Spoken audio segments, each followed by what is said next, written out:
ఈరోజు నేను మీకు చెప్పాలనుకున్న మాట ఏంటంటే, హోషేయ గ్రంథంలోనికి వెళ్ళి 13వ అధ్యాయము 14వ వాక్యాన్ని దయచేసి చదువుదాం. హోషేయ గ్రంథము 13వ అధ్యాయము 14వ వాక్యంలో, అయినను పాతాళ వశములో నుండి నేను వారిని విమోచింతును, మృత్యువు నుండి వారిని నేనే రక్షింతును. ఓ మరణమా, నీ విజయం ఎక్కడా? ఓ మరణమా, నీ ముళ్ళెక్కడా?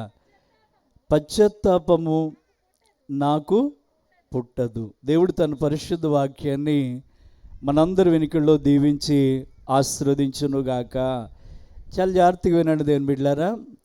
ఈ హోలీ వీక్స్ అనగా ఈ వారం అంతా కూడా పరిశుద్ధ దినాలుగా లిఖితమై ఉన్నాయి దేవుని బిడ్డలారా. అందులో ప్రాముఖ్యంగా ఈ గుడ్ ఫ్రైడే అనగా శుభ శుక్రవారం.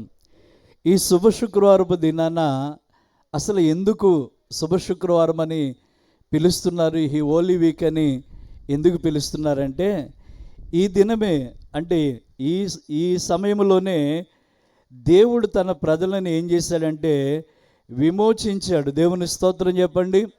అందుకే ఎక్కువగా మనకి ఇష్టమైన మాట ఏంటంటే, నా విమోచకుడు సజీవుడు, నా విమోచకుడు బలవంతుడు. చెప్పండి, నా విమోచకుడు సజీవుడు, నా విమోచకుడు బలవంతుడు. దేవుని స్తోత్రం చెప్పండి.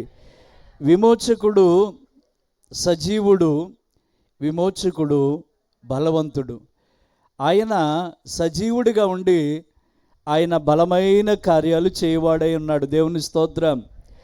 ఆయన మనకిస్తున్న సందేశం ఏంటంటే, ఇందాక హోషేయ గ్రంథంలో చదువుకున్న ఆ మాటలో మనం చూస్తే 14వ వచనంలో, వారికి అయినను పాతాళ వశము నుండి నేను వారిని విమోచించి ఉన్నాను. దేవుని స్తోత్రం. అసలు యాక్చువల్గా మనందరము కూడా ఎక్కడికి పోవలసిన వాళ్ళమట? పాతాళ గర్భములోకి వెళ్ళాల్సిన వాళ్ళమట. పాతాళములు మనం పడాల్సిన వాళ్ళమట. పాతాళం మనల్ని మింగేయవలసి ఉందట. కానీ పాతాళ వశములోనికి మనం వెళ్లకుండా మన విమోచకుడట మనల్ని ఏం చేశారంటే విమోచించి ఉన్నారు. కీర్తనకారుడు 103వ కీర్తన రాస్తా అంటాడు. ఏమని రాస్తాడు తెలుసా అండి? కరుణా కటాక్షములను ఆయన నాకు కిరీటముగా ధరింపజేశాడు, సమాధిలో నుండి నా ప్రాణమును ఆయన విమోచించి ఉన్నాడు. దేవుని స్తోత్రం చెప్పండి. ఎక్కడి నుంచి అట? సమాధిలోంచి దేవుడు మనల్ని విమోచిస్తున్నాడు. ఇంతకీ పాతాళానికి ఎందుకు వెళ్ళవలసి వచ్చింది? పాతాళంలో నువ్వు నేను ఎందుకు పడాలి అంటే, ప్రతి మానవుడు ఏం చేస్తాడంటే పాపం చేశాడు. పాపం వల్ల వచ్చి జీతం ఏమైందట? మరణమై ఉందట. దేవుని బిడ్డలారా, ఈ మరణము మనల్ని పాతాళంలోకి నడిపిస్తుంటే మన విమోచకుడట ఆ పాతాళ వర్షము నుండి మనల్ని ఏం చేశారంటే విమోచించారట. రెండో మాటలు అంటారు, అమ్మా మృత్యువు నుండి. మృత్యు అంటే చావు. దేవుని స్తోత్రం చెప్పండి. మన చావు మనకి తెలియదట. దేవుని స్తోత్రం. మన చావు మనకి తెలియదు. మనం పుట్టడం కూడా మనకి తెలియదు. ఏం తెలుసు? పెళ్ళి ఒకటే తెలుసు. పెళ్ళి ఒకటే తెలుసు. మనం హాస్పిటల్లో పుడతామో లేకపోతే మనం ఏ ఊరిలో పుడతామో ఎవరికి కూడా తెలియదు. అలాగనే మనం ఎప్పుడు చచ్చిపోతాం అనేది కూడా ఎవరికి కూడా తెలియదు. ఇందాక అమ్మగారి గురించి చెప్తున్నారు. ఇప్పుడు దాకా మాట్లాడిందండి, ఇప్పుడు దాకా ఇక్కడే కూర్చుందండి, ఇప్పుడు దాకా ఇక్కడే ఉంది, ఇప్పుడు ఇలా చూసాం, ఇంతలో అలా ఇల్లు అలా పడుకుని చచ్చిపోయింది అన్నారు. ఎంత మంచి మరణం అండి ఆవిడికి. నిజంగా దేవుడు మనల్ని పాతాళములోంచి విమోచించడానికి, మృత్యువు నుంచట మనల్ని రక్షించడానికట దేవుడు సవాలు చేస్తున్నమాట. మరణమా, నీ ముళ్ళెక్కడ? మరణమా, నీ విజయం ఎక్కడా? ఓ మరణమా, నీ ముళ్ళెక్కడా? అసలు మరణం రావడానికి ఒక ముళ్ళు ఉందట. ఇందాక పాస్టర్ గారు చెప్తున్నప్పుడు నాకు అదే ఆశ్చర్యం అనిపించింది. యేసు ప్రభు వారిని రాణు సైనికులు పట్టుకున్నప్పుడటండి పిడిగుద్దులు గుద్దారట, ఎన్నో బాధలు పెట్టారట, ఎన్నెన్నో హింస పెట్టారట. అందుకే పాడుతూ ఉంటారు కదా, యేసు గొర్రె పిల్లను నేను వదుకు తేబడిన. పాడదాం ఆ పాట ఒకసారి. హల్లెలూయా. యేసు గొర్రె పిల్లను నేను వదకు తేబడిన గొర్రె పిల్లను, యేసు గొర్రె పిల్లను. చప్పట్లు కొడుతూ, వదకు తేబడిన గొర్రె పిల్లను, వదకు తేబడిన గొర్రె పిల్లను, దినదినము చనిపోవుచున్నాను, యేసుక్రీస్తులో బ్రతుకుచున్నాను. దినదినము చనిపోవుచున్నాను, యేసుక్రీస్తులో బ్రతుకుచున్నాను. యేసు గొర్రె పిల్లను నేను వదకు తేబడిన గొర్రె పిల్లను, వదకు తేబడిన. నామమున ఉమ్మి వేయబడినవి, నా చూపులు తలదించుచున్నవి. నామమున ఉమ్మి వేయబడినది, నా చూపులు తలదించుచున్నవి. యేసు గొర్రె పిల్లను నేను వదకు తేబడిన గొర్రె పిల్లను, యేసు గొర్రె పిల్లను. చెప్దాం అందరూ కూడా, వదకు తేబడిన గొర్రె పిల్లను, వదకు తేబడిన గొర్రె పిల్లను, వదకు తేబడిన. హల్లెలూయా. ఆ రాణు సైనికులు అటండి యేసుప్రభువుని పట్టుకున్నట్ట ముఖం మీద ఉమ్మివేసి పిడిగుద్దులు గుద్ది ముసుకేసి, నేను ఎవరు గుద్దారో చెప్పుకో అనంత జ్ఞాని అని దేవుణ్ణి ప్రశ్నించారు. అయినా బొచ్చు కత్తిరించి వాని ఎదుట గొర్రె మౌనంగా ఉన్నట్టు ఆయన నోరు తెరవకుండా అలా ఉన్నాడట. ఆయన అన్ని బాధలు పెట్టి ఒకటి తక్కువ 40 కొరడా దెబ్బలు పెట్టి కొడుతుంటే, ఆ కొరడాలకి ఆ గేలముళ్ళు అంచున, కొరడా అంచున గేలముళ్ళు పెట్టి ఆయన మీద ఒక దెబ్బ కొట్టి ఆ కొరడాన్ని లాగుతూ ఉంటే, ఆ గేలపు ముళ్ళలతో పాటు అంటే ఆయన శరీరం మీద ఉన్న మాంసపు ముద్దలన్నీ కూడా నాగలి చాలు చేసినట్టుగానట, చేనుని నాగలు దున్నినట్టుగానట నా యేసయ్య వీపలా దున్నబడుతూ వచ్చిందంట. ఇన్ని బాధలు పెడుతూ కూడా ఒకడు పరిగెట్టుకుంటూ వెళుతున్నాడట.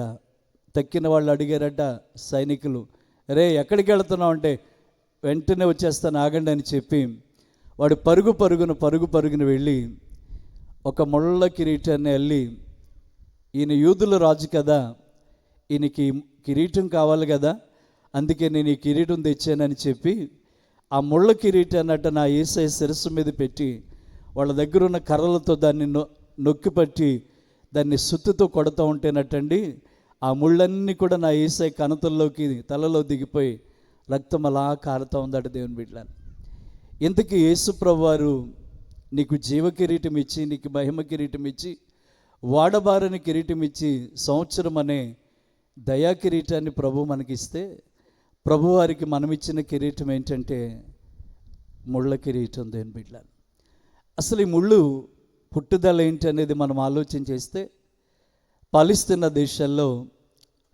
200కు పైగానే ముళ్ళ చెట్లు ఉన్నాయట.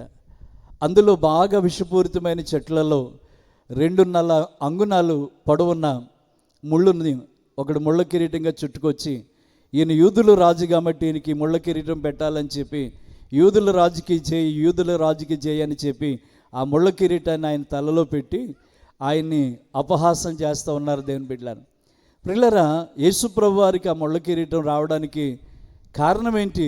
అందుకే హోషేయ ప్రవక్త అంటాడు, ఓ మరణమా నీ విజయం ఎక్కడా, ఓ మరణమా నీ ముళ్ళెక్కడా. అసలు ఈ ముళ్ళు ఎక్కడి నుంచి వచ్చింది?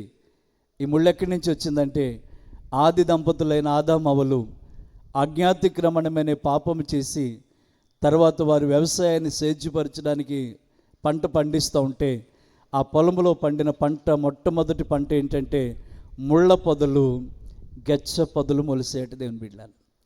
ఆదాము చేసిన పాపమును బట్టి భూమి మీద ఏ మొక్కలు మొలిసాయంటే ముళ్ళ మొక్కలు మొలిసాయి, ముళ్ళ చెట్లు మొలిసాయి దేవుని బిడ్డలారా. ఈ ముళ్ళుకిని మానవుని యొక్క పాపానికి ఏముందంటే ముడిపడి ఉంది దేవుని బిడ్డలారా, ముడిపడి ఉంది. ఈ ముళ్ళు రాకపోవును ఆదాము పాపం చేయకుండా ఉంటే ఆ పాపమే ముళ్ళుగా మొలిసి నా యేసయ్యకి ముళ్ళ కిరీటముగా మారినది దేవుని బిడ్డలారా. అందుకే పౌలు భక్తుడు కూడా అంటాడు, ఓ మరణమా నీ ముళ్ళెక్కడా, ఓ మరణమా నీ విజయం ఎక్కడా, మరణపు ముళ్ళు పాపమే అంటాడు దేవుని బిడ్డలారా. మరణపు ముళ్ళు పాపమే.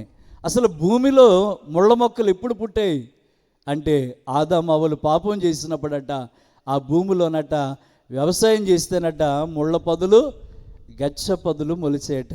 అర్థమవుతుందా దేవుని బిడ్డలారా? ఒక పాపమట ప్రభువుని గాయపరిచే ఒక ముళ్ళు లాంటిదట దేవుని బిడ్డలారా. యేసు ప్రభు వారు సిలువ వేయబడి పంచగాయాలు ఆయన శరీరం మీద కొట్టించుకుని ఆయన మరణించి సమాధిలో ఉంచబడి పునరుద్ధారుడై లేచిన తర్వాత తన శిష్యులకు అగబడితే తోమ అనే ఒక వ్యక్తి లేనప్పుడు ఆ తోమ అన్నాడు, నేను నమ్మను, మరలా నేను ఆయన నమ్మాలంటే నా వేలు తీసుకెళ్ళి ఆ గాయాల్లో ఉంచాలన్నాడు దేవుని బిడ్డ. ఆల్రెడీ అప్పటికే మన పాపాలు, నీ పాపం, నా పాపం, మన పాపం ఆయన ఒళ్ళంతా పంచి గాయాలు చేసేస్తే మరలా తిరిగి తోమ అంటాడు, నేను ఆయన గాయాలలో వేలు పెట్టాలి అంటాడు. అందుకే అంటాడు దేవుని బిడ్డలారా, మనం దేవుణ్ణి నమ్మి మరలా కానీ పాపం చేస్తూ ఉంటే మనం ఆయన గాయాలను రేపిన వారిలో ఒకరవుతాం దేవుని బిడ్డలారా. ఆ ముళ్ళు వచ్చి ఎవరికి బాధ కలిగిస్తుందట? నా యేసయ్యకి బాధ కలిగిస్తూ ఉందట దేవుని బిడ్డలారా. ఈ రోజున ఇక్కడ కూర్చున్న నా ప్రియమైన తల్లి, సహోదరి, సహోదరుడా, గుడ్ ఫ్రైడే అంటే ఏదో వచ్చేమో వెళ్ళామని కాదు, కానీ గుడ్ ఫ్రైడే రోజున నువ్వు ఎవరి బిడ్డగా మారాలంటే దేవుని బిడ్డగా మారిపోవాలి. మరణమునకు మరణము, సిలువ మరణమట జయమట దేవుని బిడ్డలారా. మరణమట మరణానికి భయపడి సిలువ మరణానికి కూడా భయపడ్డదట. మరణానికి అందరూ భయపడతారట, మరణమే సిలువలో యేసయ్యకి భయపడిందట దేవుని బిడ్డలారా. ఇప్పుడు ఈ ముళ్ళును తీసుకొచ్చి ముళ్ళ కిరీటముగా అల్లి ఎవరి తలలో గుచ్చారు? యేసయ్య తలలో గుచ్చారు. అందుకే ఆ పాటలో ఉంటుంది, మీరు అలాగే ధ్యానిస్తూ పాడండి. నా తలపై ముళ్ళు గుచ్చబడినవి, నా తలంపులు ఏడుస్తున్నవి, నా మోమున ఉమ్మివేయబడినది, నా చూపులు తలదించుచున్నవి. యేసు గొర్రె పిల్లను నేను, వదకుతేబడిన గొర్రె పిల్లను. యేసు గొర్రె పిల్లను నేను, వదకుతేబడిన.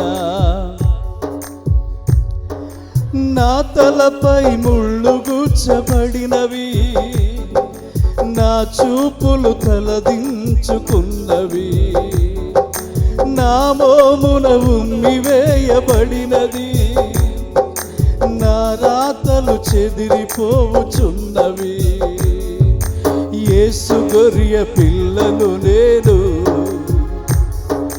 వదకుతేబడిన గొర్రె పిల్లను. యేసు గొర్రె పిల్లను నేను, వదకుతేబడిన గొర్రె పిల్లను, వదకుతేబడిన గొర్రె పిల్లను, వదకుతేబడిన గొర్రె పిల్లను. హల్లెలూయా. ముళ్ళు ఎక్కడ పుట్టారా? పాపం పుట్టిన తర్వాత పాపము చేసిన మనిషి చేతుల ద్వారా ఏం పుట్టినాయట? ముళ్ళు. ఆ ముళ్ళు ఎవరి తల మీదకి వెళ్ళినంటే యేసే తల మీదకి ముళ్ళ కిరీటం వెళ్ళి ఆయన బాధ పెడుతున్నాడు. దేవుని బిడ్డలారా, బాధ పెడుతున్నాయి. యూదులకు రాజు నువ్వే కదా, నీ కిరీటం లేకపోతే ఎలా అని చెప్పి ముళ్ళ కిరీటం అన్నట ఆయన తల మీద పెట్టారట. దేవుని బిడ్డలారా, హోషేయ ప్రవచనం, హోషేయ చెప్పిన మాటలు అక్షరాలా నెరవేరుతున్నట్టుగా మానవుడు పాపం చేసినప్పుడట ముళ్ళ పొదలను గెచ్చ పొదలు మొలిచేయట. ఆ ముళ్ళ పొదల్లోంచి బాగా విషపూరితమైన 2.5 అంగుళాలు పొడవున్న ఆ ముళ్ళును ఏరి ఒక కిరీటముగా తయారు చేసి నా యేసే తల మీద ఉంచారట. దేవుని బిడ్డలారా, యేసే తల మీద ఉంచారట. ఇవన్నీ కూడా, ఈ ముళ్ళన్నీ కూడా ఎవరికి గుచ్చుకుంటున్నాయంటే నా తండ్రికి గుచ్చుకుంటున్నాయి. దేవుని బిడ్డలారా, ఆయన బాధపరిచేలాగా ఏం జరిగిందయ్యా అంటే భూమి మీద మానవుడు పాపము చేశాడు. ఈ పాపం మనిషిని ఎక్కడికి తీసుకుపోతుందంటే మరణానికి తీసుకుపోతుంది. దేవుని బిడ్డలారా, మరణానికి తీసుకుపోతుంది. అందుకే ఒక సందర్భాన్ని పరిశుద్ధ గ్రంథంలో మనం చూస్తాం. పాపం వల్ల వచ్చే జీతమట మరణమట. దేవుని బిడ్డలారా, అలాంటి మరణము మనిషిని ఏలుతున్న రోజుల్లో ఆ మరణాన్ని తప్పించడానికే యేసయ్య ఈ లోకానికి వచ్చారు. దేవుని బిడ్డలారా, ఆదికాండం 22వ అధ్యాయంలో అబ్రహాం అనే ఒక మనుషుడు మనకు కనబడతాడు. ఆయనకి లేక ఒక కుమారుడు కూడా ఉన్నాడు. అతని పేరే ఇస్సాకు, వాగ్దాన పుత్రుడు. ఒక రోజున దేవుడు అబ్రహాముని పిలిచి ఇలా అన్నాడు, అబ్రహామా, నీ ఒక్కడై ఉన్న ఇస్సాకును నువ్వు ప్రేమించే ఇస్సాకుని నేను చూపిస్తున్న మోరియా దేశంలో ఒక పర్వతం మీద నాకు బలిగా అర్పించన్నాడు. ఇస్సాకు మీదకి ఏమొచ్చిందంటే మరణం వచ్చింది. ఇస్సాకు మీదకి ఏమొచ్చింది మాట్లాడతారా ఒకసారి? ఇందా పాస్టమ్ గారు అన్నట్టు మిమ్మల్ని ఎవరో సిలువేశారు బాబోయ్.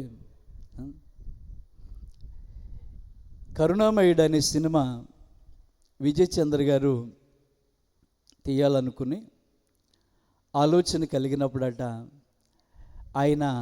ఆయనే యేసుప్రభు వారి పాత్ర చేయాలనుకున్నారట. ఆయన అంతకుముందు క్లోత్స్ అంటే బట్టల వ్యాపారం చేశారట. మొత్తం దివాళా కొట్టేసి బట్టలన్నీ కూడా ఏమీ సేల్ అవ్వలేదట. బేలు మిగిలిపోయినాయట. కరుణామయుడు సినిమా అంతా కూడా ఆ బట్టలే కుట్టేసి వాళ్ళకి, మీరు చూడండి కావాలంటే, ఆ దుప్పట్లు, ఆ రగ్గులు, అయ్యే బట్టలు అండి, అన్నీ అవే ఉంటాయి.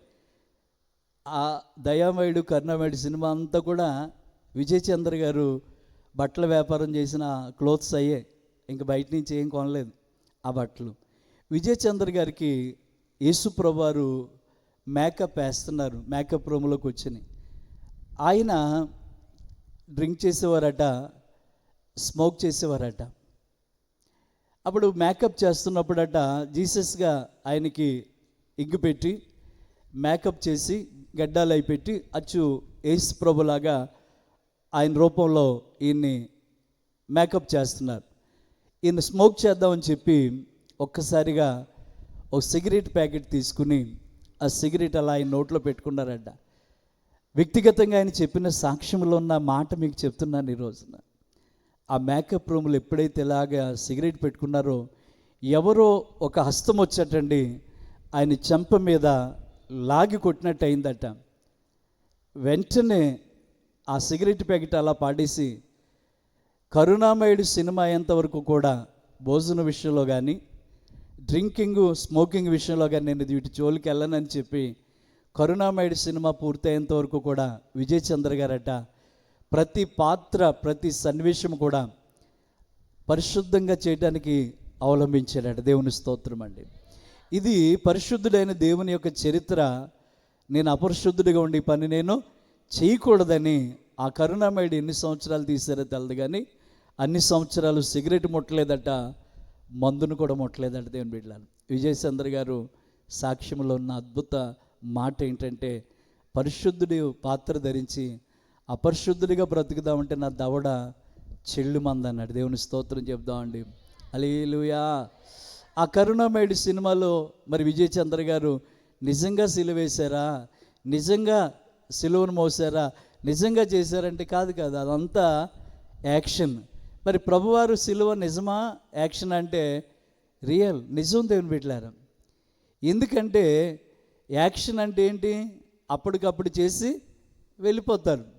కానీ రియల్ అంటే ఏంటంటే నిజ జీవితంలో జరిగిన సత్యం ఏంటంటే నా ప్రభు అయిన యేసుక్రీస్తు వారి శిలువ మరణం పొందటం అనేది చాలా రియల్, నిజమైనది దేవుని బిడ్డలారా. ఇప్పుడు అబ్రహాము గారు కుమారుడు ఇస్సాకుకి ప్రభు చెప్పిన మాట ఏంటంటే, నీ కుమారుని తీసుకొచ్చి నాకు బలి అన్నాడు. అంటే ఇప్పుడు ఇస్సాకు ఏమవ్వాలి? మరణం అవ్వాలి. ఇస్సాకుని చంపాలి దేవుని బిడ్డలారా. ఇప్పుడు ఇస్సాకుని చంపాలి. అబ్రహాముకి దేవుడు చెప్పాడు.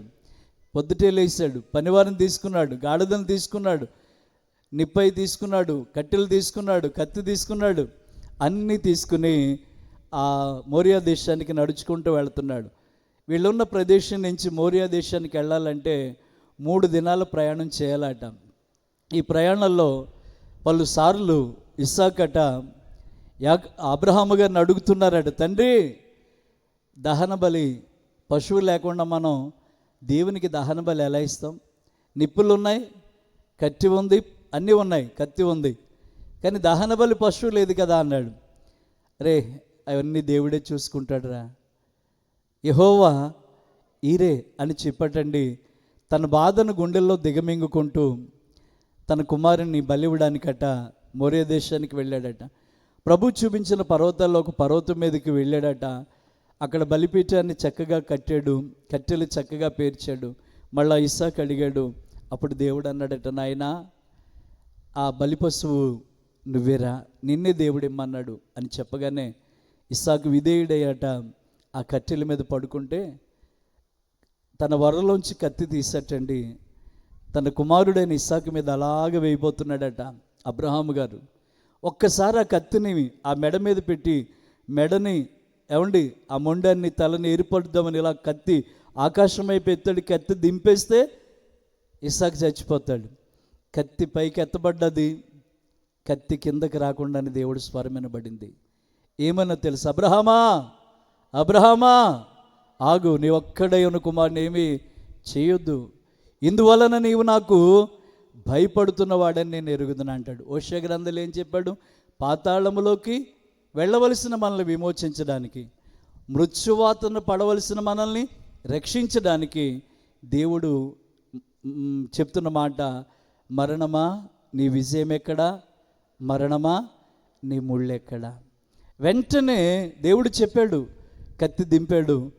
వెంటనే ఆలోచన చేస్తుంటే, నీ ఒక్కగానే ఒక కుమారుడైన ఇస్సాకుని ఏమీ చేయొద్దు అని చెప్పగా అబ్రహామట కన్నులెత్తి చూస్తేనట ముళ్ళ పొదల్లో చిక్కబడి ఉన్న ఒక గొర్రె పొట్టేలు కనబడ్డదట దేవుని బిడ్డలారా. ఆ గొర్రె పొట్టేలు తలకి ఏం చిక్కుకుందంట? ముళ్ళు చిక్కుకున్న నేట దేవుని బిడ్డలారా. ఆ ముళ్ళు చిక్కుకున్న గొర్రె పొట్టేలను తీసుకొచ్చి ఇస్సాకుకు మారుగా దహన బలిగా అర్పించాడట. దేవుని స్తోత్రం. మరణించవలసింది ఇస్సాకు అయితే ముళ్ళు చుట్టుకున్న గొర్రెపిల్ల ఏమైందంటే బలైపోయింది దేవుని బిడ్డలారా. ఇప్పుడు యేసుక్రీస్తు వారు తల మీద ముళ్ళు వచ్చినాయి, మనకేమొచ్చిందయ్యా అంటే జీవం వచ్చింది దేవుని బిడ్డలారా. అందువలన బాప్తిస్మ ఇచ్చి యోహాను గారు చెప్తున్న మాట, ఇదిగో లోక పాపములను మోసుకుని పోవడానికి వస్తున్న దేవుని గొర్రెపిల్ల అన్నాడు దేవుని బిడ్డ. హల్లెలూయా. మంచి పాటలు ఉంటాయి కదా. రాత్రి జార్జ్ బిష్ గారు ఎన్ని పాత పాటలు పాడిస్తే నాకు చాలా ఆనందం అనిపించిందండి. దేవుని స్తోత్రం. ఐపీసీలో ఉన్న పాటలు, పెంతెకోస్తు పాటలు, అన్ని పాటలు పాడేశారు వాళ్ళు. దేవుని స్తోత్రం చెప్పండి. హల్లెలూయా. యోహాను అంటున్నాడు, ఇదిగో లోక పాపములను మోసుకుని పోయే దేవుని గొర్రెపిల్ల. ఎందుకు వచ్చింది దేవుని గొర్రెపిల్ల? అందరి పాపాలు తన మీద తీసుకుని మోయడానికి వచ్చిందట. నిజంగా ఎంత ఆశ్చర్యం అండి. ఇస్సాకు స్థానంలో గొర్రెపిల్ల నిలబడినట్లుగా మనందరి స్థానంలో మన ప్రభు అయిన యేసుక్రీస్తు వారట వధకు సిద్ధమైన గొర్రెపిల్లగా నిలబడ్డారట దేవుని బిడ్డలారా. ఈ ముళ్ళు మన పాపపు ముళ్ళే దేవుని బిడ్డలారా, పాపపు ముళ్ళే. ఈ ముళ్ళును ఆయన ఏం చేశాడంటే విరిచి మనకి నిత్య జీవాన్ని దేవుడు ప్రసాదించాడు. మళ్ళీ తిరిగి నువ్వు పాపం చేస్తూ ఉంటేనటండి ఆయన గాయాలను ఏం చేసిన వారం అవుతామంటే రేపిన వారం అవుతుంది దేవుని బిడ్డలారా. గాయాలు రేపిన వారం అవుతాం. అందువల్ల దేవుడు చెప్పిన మంచి మాట ఏంటంటే, ఇదిగో పాతాళ వశము నుంచి వారిని విమోచించడానికి, మృత్యువు నుంచి వారిని నేను రక్షించడానికి, ఓ మరణమా నీకు విజయము లేదు, ఓ మరణమా నీ ముళ్ళెక్కడ? దేవుని స్తోత్రం చెప్పండి. మరణానికి విజయం రాకుండా మరణాన్ని ఓడించి పాపపు ముళ్ళును విరిచట దేవుడు మనందరికీ శిలువ మరణం ద్వారా ఏమిచ్చారంటే గొప్ప విజయాన్ని ఇచ్చారట. దేవుని బిడ్డ, నాకు బాగా ఇష్టమైన పాట. ప్రభు అక్కడ కూర్చున్నారట. ఎక్కడ? సింహాసనం మీద కూర్చున్నారట. కానీ నీ కోసం నా కోసం సిలువలోకి దిగి వచ్చారట. దేవుని స్తోత్రం చెప్పండి. పాడదాం ఈ పాట అందరూ కూడా. ఆరని ప్రేమ ఇది ఆర్ప జాలని ప్రేమ అనే పాటలో, సింహాసనము నుండి సిలువకు దిగి వచ్చినది బలమైనది మరణము కన్నా మృతిని గెలిచి లేచినది. సింహాసనము నుండి సిలువకు దిగి వచ్చినది బలమైనది మరణము కన్నా మృతిని గెలిచి లేచినది. అదే సత్యమైనది, అదే నిత్యమైనది, అదే సత్యమైనది, అదే నిత్యమైనది. యేసుక్రీస్తు ప్రేమాది, ఆరని ప్రేమాది, అర్పజాలని జ్వాలాది, కలువరి ప్రేమాది, క్రీస్తు కలువరి ప్రేమాది, ఆరని ప్రేమాది, అర్పజాలని జ్వాలాది, కలువరి ప్రేమాది. నా స్థానమందు నిలచి నా శిక్షను క్రయధనమును చెల్లించి గొప్ప రక్షణిచ్చినది.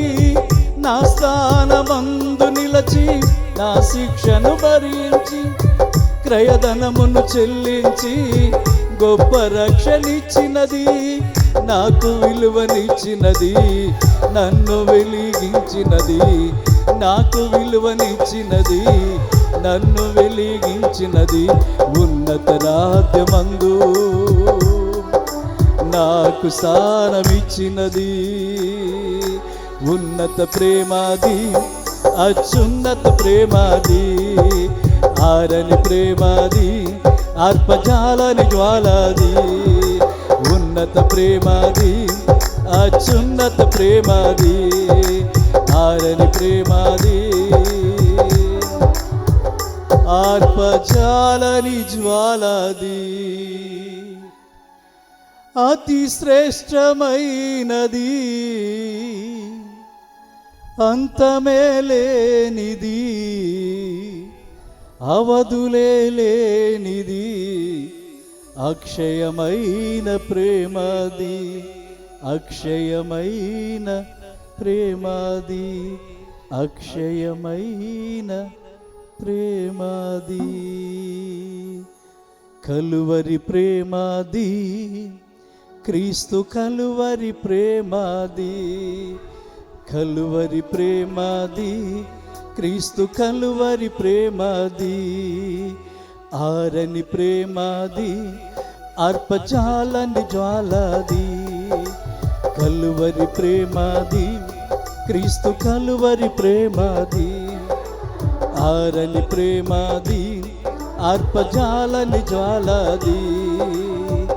అతి శ్రేష్టమైనది, అంతమే లేనిది, అతి శ్రేష్టమైనది, అంతమే లేనిది, అవధులే లేనిది, అక్షయమైన ప్రేమది, అక్షయమైన ప్రేమది, ఆరని ప్రేమది, అర్పజాలని జ్వాలాది, కలువరి ప్రేమది, క్రీస్తు కలువరి ప్రేమది, ఆరని ప్రేమది,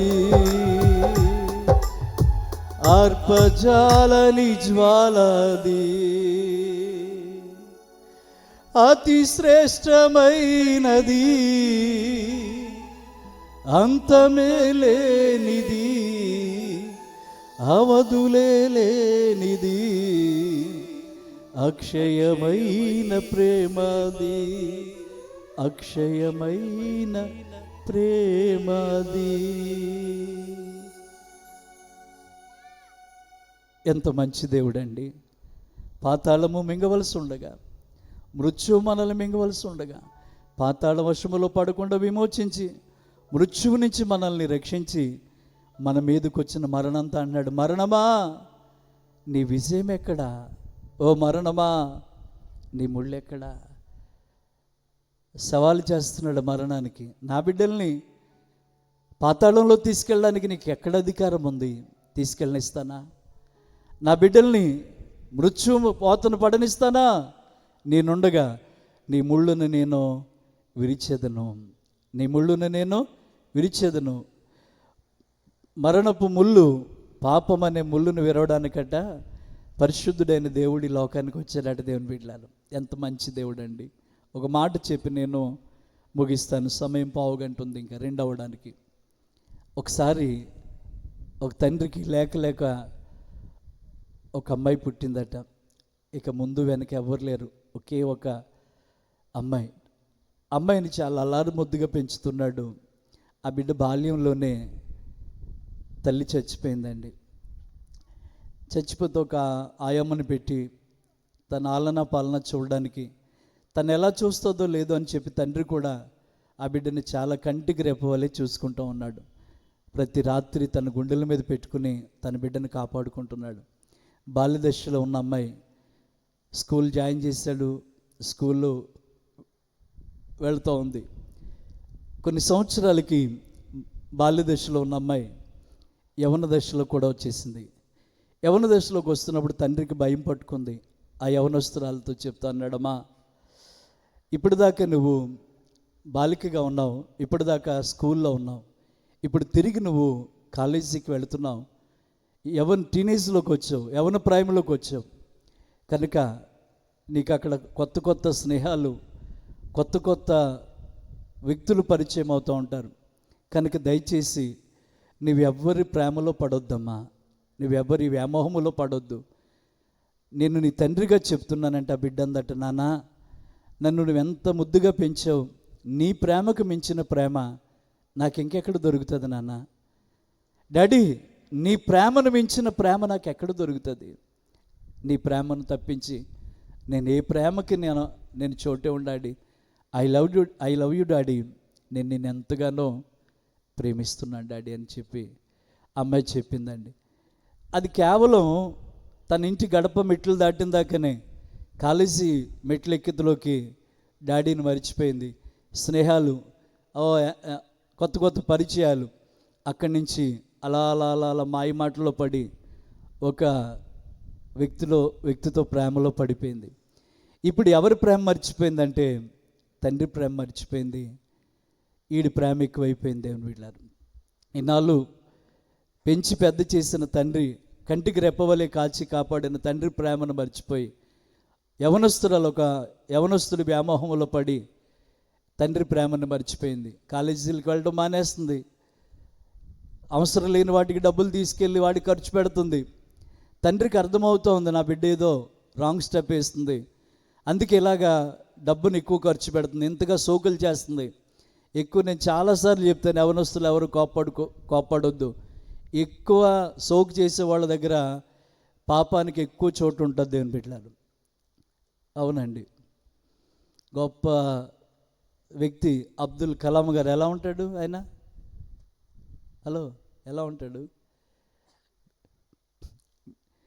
ఆయన ఒక ఏదో పిచ్చివానిలాగా ఏదో జుట్టిలా ఉంటాను. గొప్ప వ్యక్తులన్నిందరూ కూడా వాళ్ళ టాలెంట్లను చూపిస్తారు తప్ప వాళ్ళ అందాలు మాత్రం, సోకులు మాత్రం చూపించరు. ఆడపిల్లలు కానీ మగపిల్లలు కానీ ఎవరైనా ఎక్కువ సోకు చేస్తున్నారంటే వాళ్ళు ఇతరుల చేత వాళ్ళు ప్రేమించబడాలని, ఇతరుల యొక్క ఆకర్షణకు లోనవ్వాలనుకుంటున్నారు తప్ప దేవుణ్ణి మనల్ని ప్రేమించాలంటేనటండి ఈ పైవేషంతో దేవుణ్ణి ప్రేమించలేమంట. హృదయంతోనే దేవుణ్ణి ప్రేమించగలుగుతామంట. హృదయ శుద్ధి గల వారు ధన్యులు, వారు దేవుణ్ణి చూస్తారు. ఈ అమ్మాయి యొక్క ప్రవర్తన తేడా కనబడుతోంది. తండ్రి హెచ్చరిస్తున్నా కూడా నాకేం చెప్పక్కర్లేదు, నాకు తెలీదా అనే దాకా వచ్చింది, నాకు తెలీదా అనే దాకా వచ్చింది. తర్వాత తండ్రి ఏడుస్తున్నాడు, అయ్యో నా కూతురు ఏమైపోతుందో, నా కూతురు జీవితం ఏమైపోతుందో అని. కూతుర్ని అంతగా ప్రేమించిన తండ్రి ఏడుస్తూ ఉంటే ఒకరోజు నాడు అన్నాడు, మీ నాన్న ఎలాగో మన పెళ్ళికి ఒప్పుకోడు కనుక మీ ఇంట్లోంచి నగలు డబ్బు తీసుకొచ్చి ఎక్కడికైనా దూరంగా వెళ్ళి పెళ్లి చేసుకుందాం, మనల్ని ఎవ్వరు ఎడదీరు, ఇంకా మనకెవరు అడ్డుండరు అని చెప్తే తండ్రి ప్రేమను పక్కన పెట్టేసి ఈ మాయలోడి ప్రేమలో పడిపోయి ఇంట్లో ఉన్న డబ్బు నగలు అన్నీ ఒక మూటగట్టి ఒక బ్యాగ్ సర్దుకుని తండ్రి గాఢ నిద్రలో ఉన్నప్పుడు తండ్రిని కాళ్ళదన్ని తండ్రిని వదిలేసి ఈ మాయలోడి వెనకాల వెళ్ళిపోయిందండి. చాలా దూరం బొంబాయి పట్టణానికి తీసుకుపోయాడు.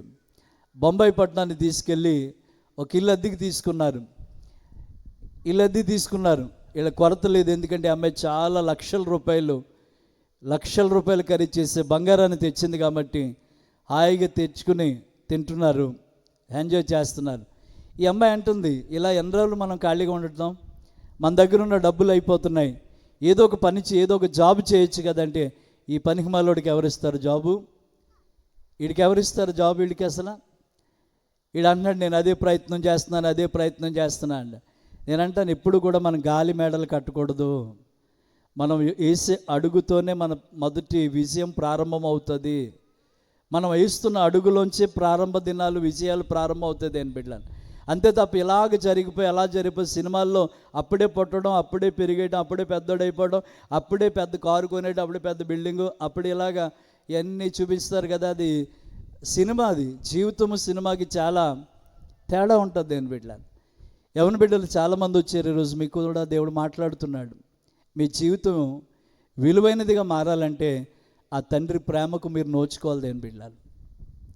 వెంటనే వాడు అలాగే చెప్తున్నాడు, బంగారాన్ని అమ్మేస్తున్నాడు, డబ్బంతా అయిపోయింది, ఇంకేం చేయాలో అర్థం కాలేదు. ఒక రోజున అమ్మాయి దగ్గరికి వచ్చి అన్నాడు, నాకు ఒక చోట ఉద్యోగం వచ్చింది, అక్కడ నాకు జాయిన్ చేసుకున్నారు, నిన్ను కూడా సంతకం పెట్టాలి, నేను రమ్మన్నారు అని చెప్పినప్పుడు ఈ అమ్మాయి వెళ్ళింది. ఆ అబ్బాయి కూడాను వాళ్ళని పిలిచాడు, వాళ్ళు ఫారాలు తీసుకొచ్చారు, ఆ సంతకాలు పెట్టించి అన్నాడు, నేను ఇప్పుడు వస్తాను, సిగరెట్ కాల్చుకొస్తాను అన్నాడు. బయటికి వెళ్ళే లోపల అమ్మాయి అలాగా హాల్లోకి వచ్చి ఆ సోఫాలోకి వచ్చి, రేపటి నుంచి మా కష్టాలన్నీ తీరిపోతున్నాయి, మా బాధలన్నీ కూడా పోతున్నాయి, ఇంకా నా భర్తకు ఉద్యోగం వచ్చింది, మేము హ్యాపీగా బ్రతికేస్తాం అనుకుంటా ఉంది. అరగంట అయినా రాలేదు. అక్కడ ఉన్నవాళ్ళు పిలిచింది, మా ఆయన ఇప్పుడే వస్తానని వెళ్ళి రాలేదు ఇంకాను అంటే, అక్కడ ఉన్నవాళ్ళు అన్నారు, పిచ్చిదానా అడు రాడు అన్నారట.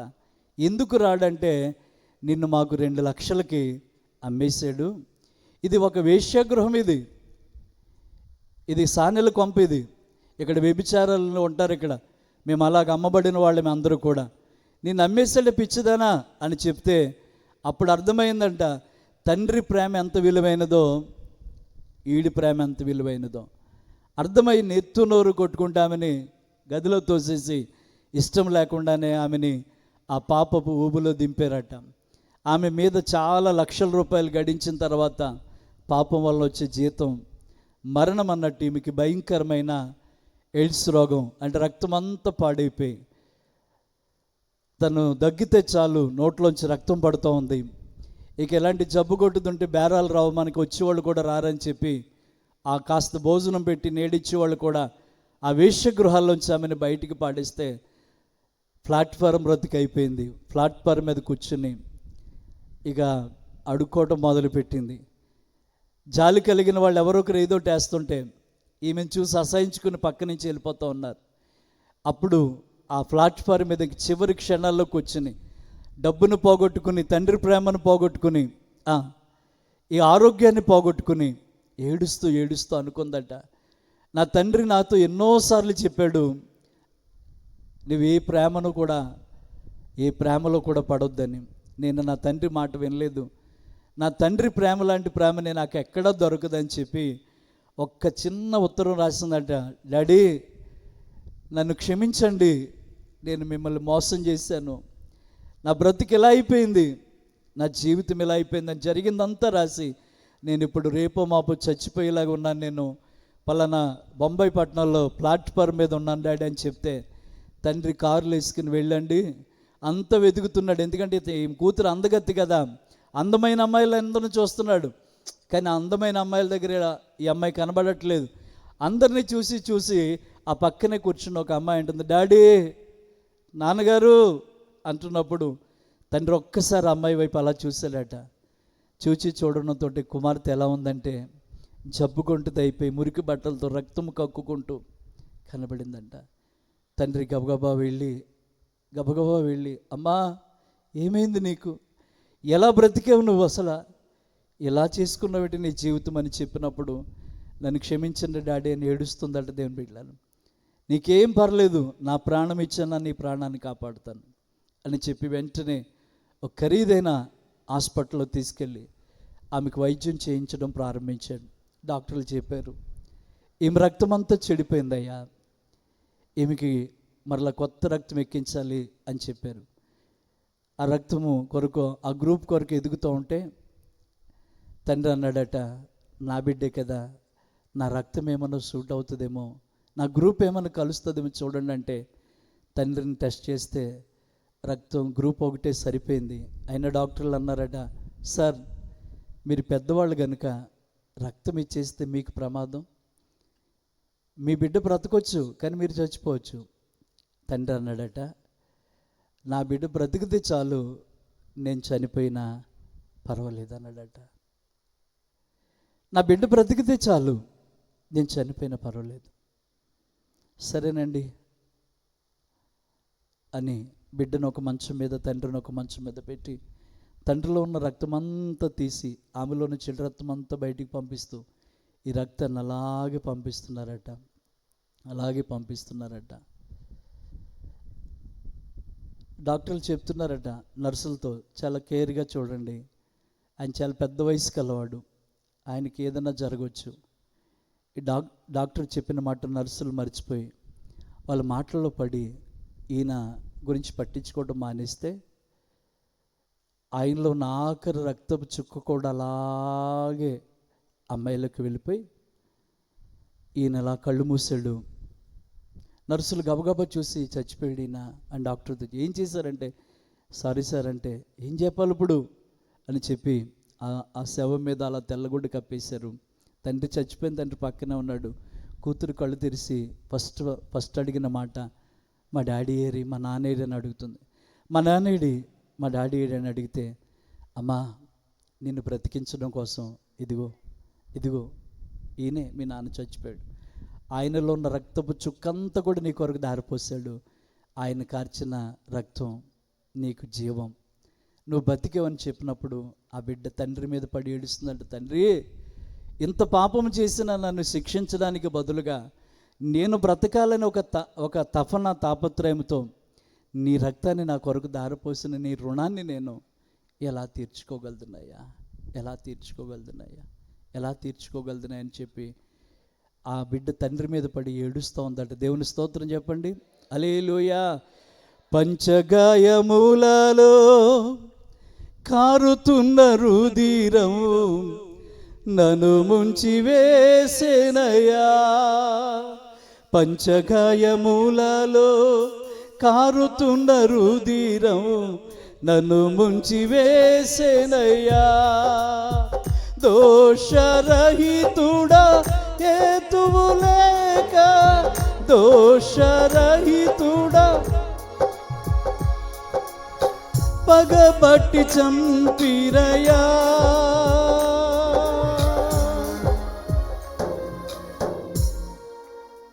హల్లెలూయా. ఇంకా గట్టిగా దేవుని స్తోత్రం చెప్పండి. ఏ దోషము లేదు, ఏ పాపము లేదు ఆయనకి. తండ్రికి ఏ జబ్బు లేదు, కానీ కూతురు కోసం ఏం చేశాడంటే తన ఆఖరి రక్త బొట్టు దాకా కూడా తన కూతురికి ఇచ్చి ఏం చచ్చాడు, ఆ అమ్మాయికి జీవం ఇచ్చాడు. గుడ్ ఫ్రైడే రోజుని గుర్తు చేసుకోవాల్సింది ఏంటంటే, ఆ మరణము విజయం పొందాలనుకుని నిలబడినప్పుడు, ఓ మరణమా నిన్ను గెలవనివ్వను, నీ ముళ్ళును నేను విరుస్తానని చెప్పండి యేసయ్య.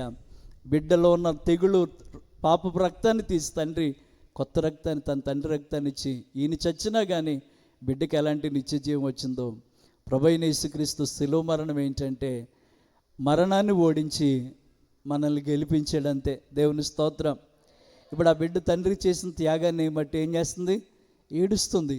ఎవరు నా కొరకు ఇలాంటి త్యాగము చేయలేరు. ఈ శుభ శుక్రవారం కూడా యేసయ్య నీ కొరకు చేసిన త్యాగం ఏంటంటే నిన్ను పాతాళంలోనికి వెళ్లకుండా విమోచించి నిన్ను ఏమన్నారు, మృత్యువు నుంచి నిన్ను రక్షించి, ఓ మరణమా నీకు విజయము రానివ్వను, ఓ మరణమా నీ ముళ్ళెక్కడా అని ఆ మరణపు ముళ్ళును విరిచిన యేసయ్య నీ కొరకు నా కొరకు చేసిన ఈ త్యాగమే ఈ శుభ శుక్రవారపు దినము దేవుని బిడ్డలారా. అందువల్ల ఇంకా ఒకవేళ నీ హృదయం రాయి చేసుకుని, ఇంకా నీ హృదయాన్ని రాయి చేసుకుని, నేను ఇలాగే పాపం చేస్తాను, నా బ్రతుకు ఎలా ఉంటుందంటే, మీరు చేయండి, తప్పులేదు. కానీ ఒక మాట చెప్పనా, యేసు లేని జీవితం సున్నా, యేసుతో ఉన్న జీవితం గొప్పది దేవుని బిడ్డలారా. చాలా పర్యాలు చెప్పిన సందర్భం ఈ శుభ శుక్రవారం దినం చెప్తున్నాను. కొన్ని సున్నాలు వేసుకుంటూ వెళ్ళి అక్కడ ఒకటి పెడితే, సున్నాల తర్వాత ఉన్న ఒకటికి స్థానం ఎంతంటే ఒకటే విలువ. ఈ సున్నాల ముందు ఈ ఒకటిని తీసుకొచ్చి పెడితే దీని విలువ లక్షల్లో, కోట్లలో, మిలియన్లోకి వెళ్ళిపోతుంది దేవుని బిడ్డలారా. నీ జీవితంలో యేసయ్యను అక్కడ పెట్టి నీ పనులన్నీ నువ్వు చేస్తే నువ్వు జీరోగానే బ్రతుకుతావు. ఆ ఒకటిని తీసుకొచ్చి ఇక్కడ పెట్టినట్టుగా యేసయ్యను తీసుకొచ్చి ప్రథమ స్థానంలో పెడితే ప్రభువు నిన్ను హీరోగా చేస్తాడు దేవుని బిడ్డలారా, హీరోగా చేస్తాడు. అలా చేయకపోతే ఉద్యోగమైనా, వివాహమైనా, నీ బ్రతుకైనా ఫెయిల్యూర్ అని చెప్తున్నాను దేవుని బిడ్డలారా. నెవ్వర్ ఇంకా ఆయన వల్ల కాకపోతే ఏమవుతుంది. నేను అనుకున్నవాడిని, ఈ మాట చెప్పి ముగిస్తాను, నేను అనుకున్నవాడిని సేవ లేదు, ఏమీ లేదు, మీ ఇష్టం అన్నట్టు సేవ చేయమంటే నేను ఏమైనా సేవ చేస్తానా? బైబిల్ పట్టుకుని తిరుగుతాను. మా అక్కలు చాలామంది ఉన్నారు ఇక్కడ, మా పేరవరం, మా సోదరిమణులు అందరూ కూడా, వాళ్ళందరికీ తెలుసు. వాళ్ళందరూ నన్ను అప్పుడు తమ్ముడు గారని, ఇప్పుడు తమ్ముడు గారని పిలుస్తూ నా కొరకు చాలా ప్రార్థనలు చేసేవారు. అసలు పాస్టర్ గారు గడుపుని ఇలాంటి వాడు పుట్టాడు ఏంటి అనుకుని చాలామంది బాధపడ్డారు నా గురించి. నేను యేసయ్యకి దూరంగా ఉండి కొన్ని జాబ్స్ చేశాను, కొన్ని పెయింటింగ్ వర్కులు చేశాను, హైదరాబాద్ దాకా వెళ్ళిపోయాను. కానీ యేసయ్య నాకు వేరుగా ఉండి నువ్వు ఏమీ చేయలేవు అన్నాను. అలా ఎన్ని చేసినా అన్నిట్లో ఓడిపోయింది దేవుని బిడ్డలారా, అన్నిట్లో జీరోగా మిగిలిపోయాను. ఒకనొక రోజు నా జీవితాన్ని ప్రభుకి అప్పగించుకుంటే నన్ను ఈరోజు ఇలా నిలబెట్టాడు దేవుని బిడ్డలారా, ఇలా నిలబెట్టాడు. ఈరోజు అనేక మందికి ఆశీర్వాదకరంగా, దీవెనకరంగా దేవుడు మనల్ని ఉంచాడంటే కారణం ఒకటే. రాత్రి దైవజనులు చెప్పినట్టుగా గాడిదకి విలువ లేదండి. ఆ విలువ అంతా ఎవరిని బట్టి అంటే యేసయ్యను బట్టే దేవుని బిడ్డలారా, యేసయ్యను బట్టే. ఈరోజు మనం నేర్చుకున్న మాట ఏంటంటే, యాక్చువల్గా మనం పాతాళంలో ఉండాలి, విమోచన దొరికింది, మృత్యువాత పడాలి, రక్షించాడు. మరణము గెలవాలి, మనం ఓడిపోవాలి. మరణాన్ని విజయం రాకుండా మరణపు ముళ్ళును ఆయన విరిచేశాడు. ఇప్పుడు మన పాపములు ఆయనకి ముళ్ళుగా మారినాయి కనుక ఇక మీదట మనం పాపం చేయకుండా పరిశుద్ధంగా నిలబడితేనటండి ప్రభు చాలా సంతోషిస్తాడట. క్షమించుట, క్షమించబడుట సిలువ ఎదుటే. ప్రార్థన చేసుకుందాం, అందరూ కూడా లేచి నిలబడదాం. అందరూ కూడా